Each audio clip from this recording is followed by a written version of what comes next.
Thank you everyone for the patience. When I flew here, I did not know that I'm going to compete with lunch, right? So that's... Shahnawaz, sorry, but here's the thing to help you. My team just gave me this, which says that's a Neo, there's some gadget, some good thing. So the ones who stay back, one of them out of everybody who's in attendance are going to get this. So we are here to help you. Okay, we are bribing you for staying back. Thank you very much. But standing over here for so long, I was also a bit impatient. So I'm going to promise you two things. A, I only have 5 slides. B, I will make sure that you don't hear the annoying buzzer, right? And then you will be up to eat your lunch as soon as possible. So I've been here since yesterday. I have been attending a lot of these sessions and they were all insightful. So few quick refreshers for me. A, somebody told in the keynote yesterday that security is all about the details. And second, towards the end of the day in the panel, somebody mentioned that it's all about signal to noise ratio. So now when I'm talking about this, right, I realize that they are all the same. If you go in too much of detail, the signal to noise ratio would be so bad that you will not be able to take good actions, right? That is why it is important to do something more than just simply putting in application controls or security controls. That's why I was talking about converging security controls. So converging, not consolidation. Consolidation means I take 4 different vendors, 4 different controls, jam them together. Converging means you put them together and make sure that they work with each other. So what do I mean by that? So before I get into that, I would like to just tell you a little bit about myself. I am not a CISO, but I'm a security practitioner. Almost every night, I am actually defending one or other cyber security attack. So that's why my blood is practically half coffee, half Red Bull, but that's how I survive. The animation is completely screwed, but let's go ahead with this, right? So the first thing that I wanted to talk about on this slide was the web application and API is the standard, right? Since morning, I heard so many people talking about it. Web application and APIs are important. They get attacked most of the times, right? The threats around this web application and APIs can be constructed in various different ways. Different vendors do it differently, different analysts do it differently. This is my simplistic take on it based upon all the analyst report that I see. Right.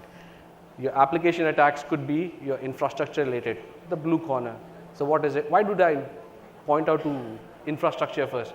Because A, for some reason, we keep on hearing about DDoS. Denial of service attacks happen at layer 3, layer 4, layer 7, volumetric and economic. I'll talk about a real life case study very soon about it, right? So that's one infrastructure. But that's not the end of it. You will also have to take a look at other factors like, okay, I want to protect my infrastructure. If I want to give a jargon speak, I will say CWPP, file integrity monitoring and process activity monitoring, etc. So that's one way of looking at infrastructure attack. The next way would be, say, talk about access. And this is where we talk about most people, right? The people are the weakest link in the security chain. So you have things like malicious users, weak authentication and authorization. I have seen attacks were coming in where people are trying to say simply enumerate the entire URLs within your ecosystem. On one side, you will not think that is an attack because what is it doing? Just generating an enumeration. But that is actually an attack. It's a preparation for the actual attack that's going to come through. The third one on the leftmost corner is application exploits. So now this category has multiple subcategories of itself. Why? Because we pay too much of attention to it, right? This is where you have your typical attacks, which is, say, your payload is bad, that's coming through, or your rate limits are coming through, just like the last panel talked about, right? You have to look into payloads, you have to look into application vulnerability, SQL injection, etc. There is a lot of information about it, but there's still gap over there, right? The second point over here is talking about API discovery or API security.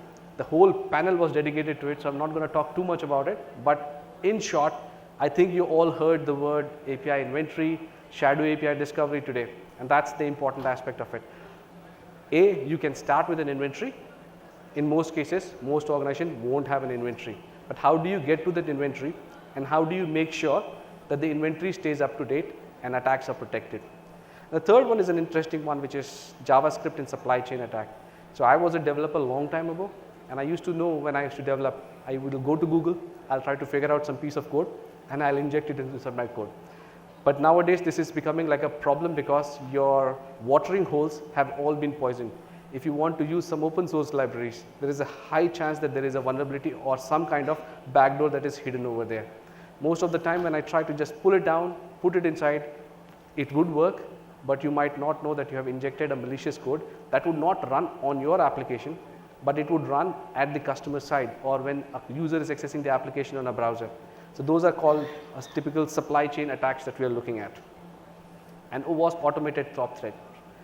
So when we look at this, right, as all CISOs and all security practitioners, you would say, this is theory. We have been practicing it since day one. I do this with 4 different teams and they are all skilled in this particular aspect of it, which is correct. You have 4 different teams looking into 4 different aspects of it, and that is why what happens is even if one side of your security solution is 99.95% efficacy, it is still going to leak in something in the 0.5% which will actually cause a damage. So I did an analysis of an actual customer of ours whose data was going through, wherein they were hit by bots, they were hit by credential stuffing attack, and the bot solution actually took care of it, 99.95%. 0.05% actually went through, which was less than 1,000 users who were getting through. And that 0.05% actually led to the 67% of fraud in that organization, right? So we can talk about these numbers later on, but I want to show something even more interesting. So this is my last month, January's work, where we actually looked into a real-time attack that happened to a customer. And in my previous slide, you had 4 different verticals, and we were telling you that you need to converge things. You need for things to work together. So what do we mean by that? And this slide, which is looking ugly on the other right-hand side, is the story. So what this slide is basically telling you that we got a customer, not a customer, it's an organization, it's a gaming company. They were happily operating, everything was working. One fine day, the CTO and the CEO gets an email saying that pay us or you will pay us.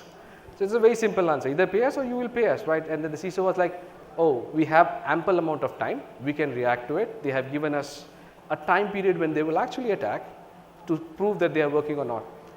But when the actual attack happened, right, they realized that even with all the investment they had done and all the different solutions they were working in, this attack went through.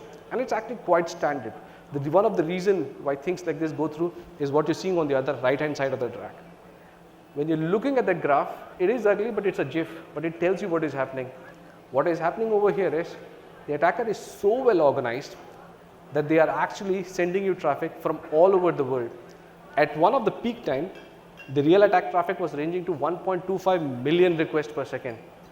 So 1.25 million requests per second might not sound so high because these days attack goes to 40 million requests per second.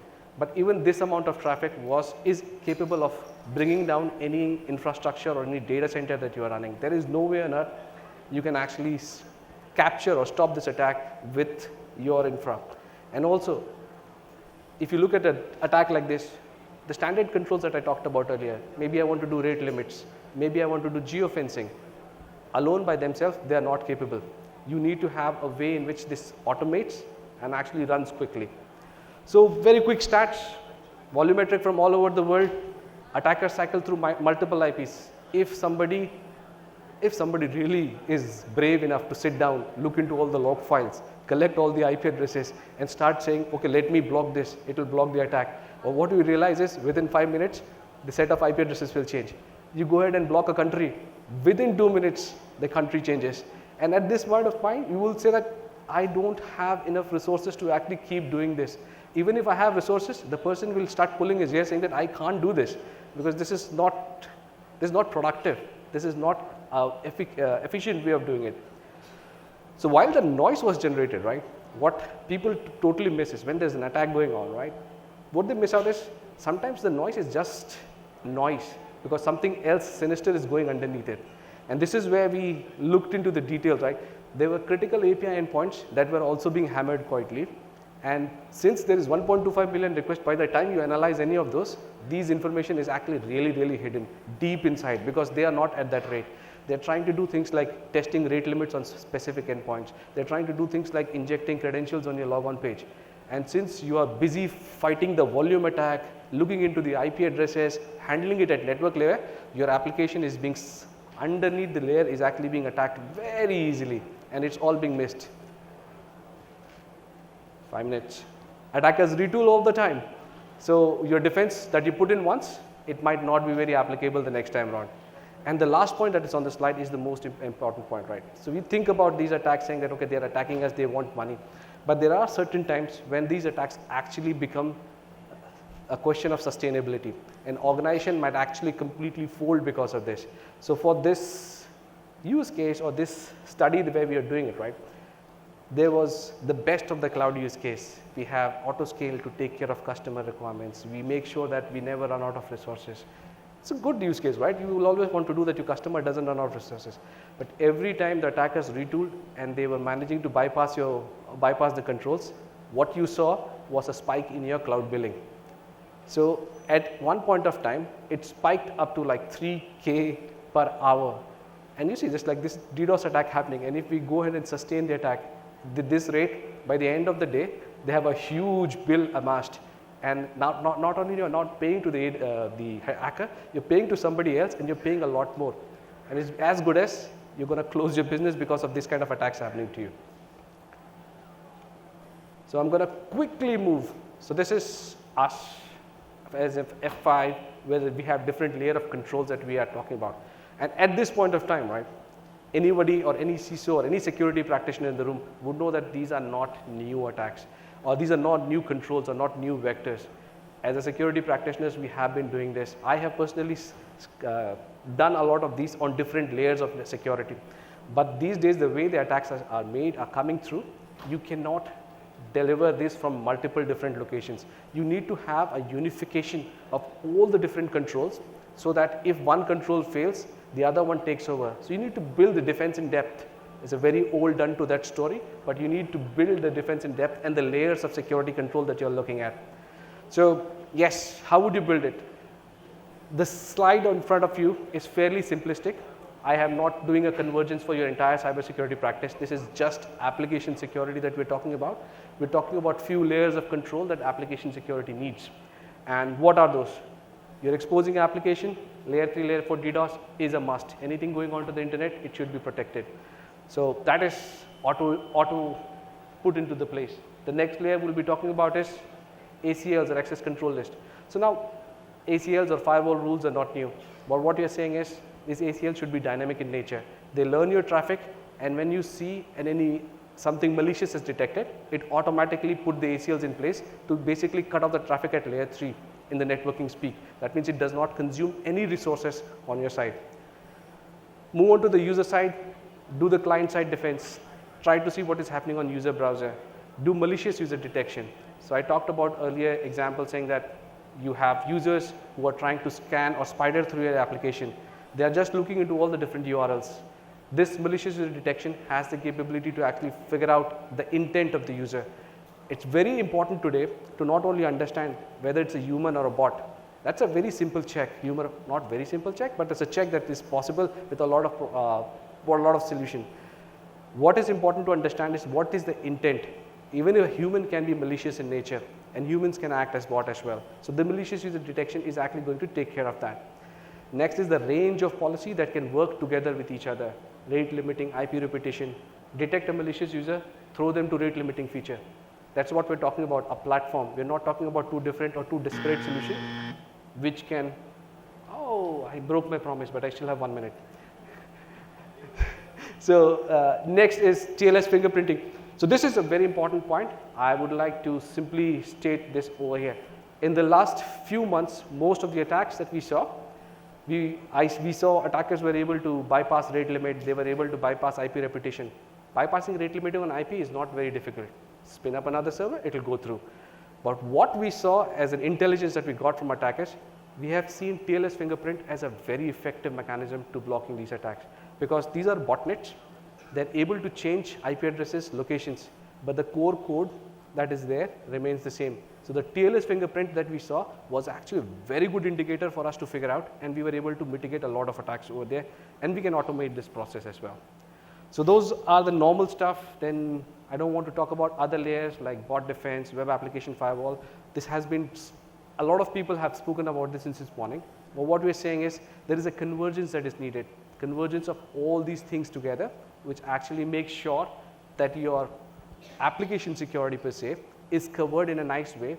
It is not 50 different solutions not talking to each other, but one intelligence feed acting as a layer of defense for the other control and making sure that nothing breaks. If I spoke too fast, you didn't catch up what I said, may blame it on the Red Bull, but this is the last one line that I want you guys to take together. So what happens with a converged security approach is, it enhances situational awareness and enables quicker response time. And that is what we all need to practice. You need to respond to an attack in such a way that you are able to take care of complex threats without losing time. That's my time. Thank you very much. We have a booth outside if you want to talk to us. Yeah.